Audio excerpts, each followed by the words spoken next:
یہ بات اچھی طرح یاد رکھیں کہ چونکہ ہندوستان کی سرزمین یہ نرم سرزمین ہے، ہندوستان کی سرزمین یہ بہاروں کی سرزمین ہے، ہندوستان کی سرزمین یہ محبتوں کی سرزمین ہے، ہندوستان کی سرزمین یہ الفتوں کی سرزمین ہے، ہندوستان کی سرزمین یہ ہر موسم کے شباب کی سرزمین ہے۔ یہاں جیسی گرمی ہوتی ہے ویسی سردی بھی ہوتی ہے اور ویسی برسات بھی ہوتی ہے۔ پھر ہندوستان کے اندر کوئی ایک پھول ایسا نہیں ہے جس کی کمی ہو۔ یہاں گلاب بھی کھلتے ہیں، یہاں پر نسرین بھی ہے، یہاں پر نسترن بھی ہے، یہاں پر سوسن بھی ہے، یہاں پر چمیلی بھی ہے، یہاں پر البیلا بھی ہے، یہاں پر رات رانی بھی ہے، یہاں پر کمل بھی ہے، یہاں پر لالا بھی ہے، یعنی کہ سارے پھول یہاں ہیں۔ اسی طریقے سے سارے موسم یہاں ہیں، اسی طریقے سے ساری بہاریں یہاں ہیں، اسی طریقے سے ساری خوشبوئیں یہاں ہیں۔ اس زمین کی بڑی شان ہے،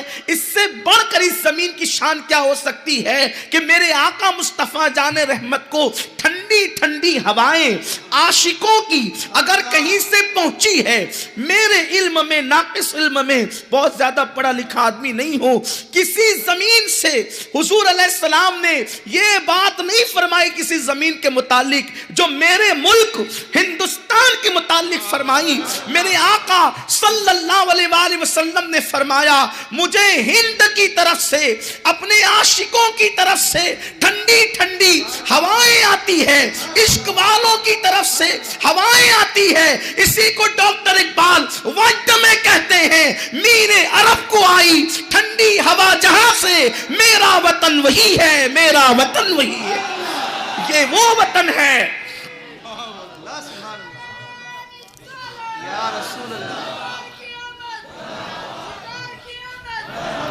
یہ وہ وطن ہے جہاں سے عشق کی خوشبو، جہاں سے ٹھنڈی ہوائیں مدینہ منورہ تک پہنچی ہے۔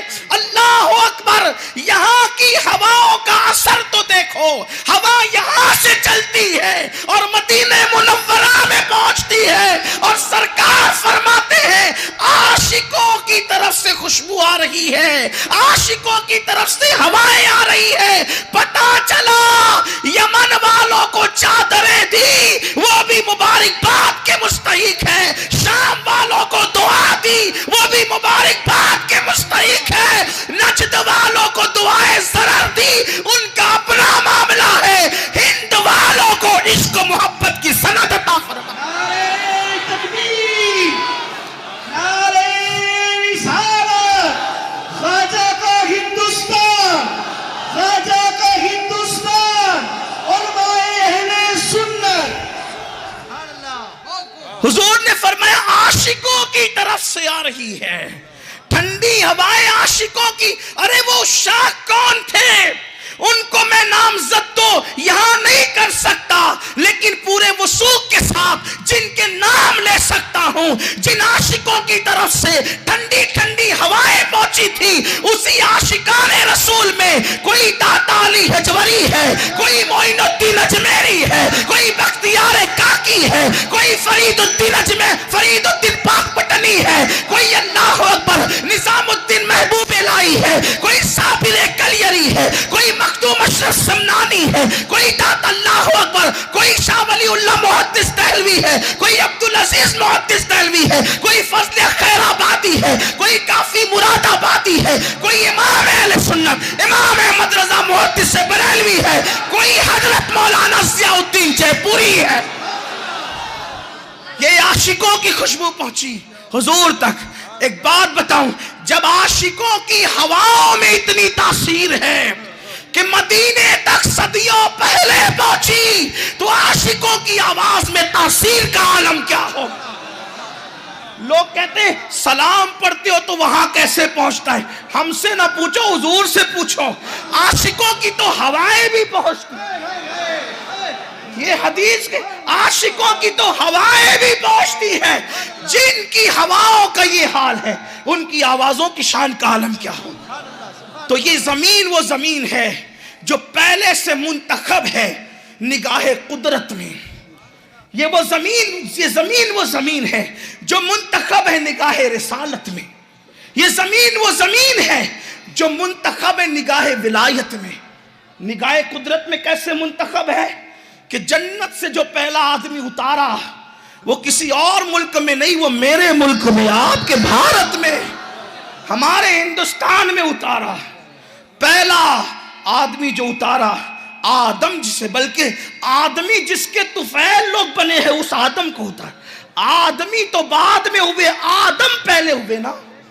اور پھر میں بہت دور سے اور دیر تک نہیں لے جاؤں گا آپ کو، اتنا ضرور کہوں گا، یہی وجہ تو ہے کہ سب سے پہلے نور مصطفیٰ اگر کسی زمین کے خطے نے دیکھا تو وہ اپنے ہندوستان کے خطے میں دیکھا۔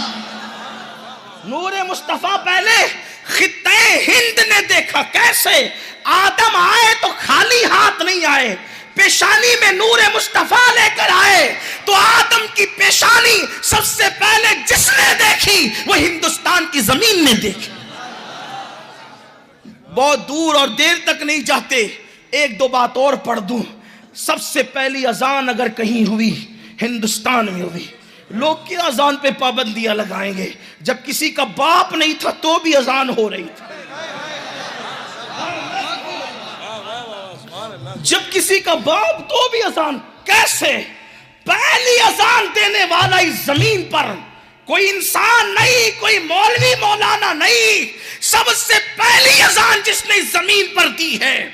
قربان جائے ہند کی زمین کے اعزاز پر، اس کے مقدر پر پہلی اذان جس مؤذن نے یہاں دی ہے وہ ہے کون؟ اس کا سراغ لگاؤ کہ جب آدم زمین پہ آئے اندھیرا ہی اندھیرا تھا، تاریکی تاریکی، سناٹا سناٹا تھا، جنت میں اجالا تھا، جنت میں جو ہے وہ چہل پہل تھی، جنت میں بہاریں تھی، جنت میں باغ تھے، جنت میں خوشبو تھی، یہاں اندھیرا تاریکی، دل گھبرا رہا تھا۔ قدرت کا دریائے کرم جوش میں آیا، فرمایا جبریل جا آدم کے کھڑے رہ کر، آدم کے قریب کھڑے رہ کر اذان دے تاکہ میرا آدم اذان سنے تو اس کو سکون مل جائے۔ آدم تھے ہند میں، جبریل آئے ہند میں، اور مصطفیٰ جان رحمت کا وہ نغمہ اشہدو ان لا الہ الا اللہ اشہدو ان محمد رسول اللہ سب سے پہلے اذان کی شکل میں اگر کہیں پہ گونجا ہے تو ہندوستان کی زمین پہ گونجا۔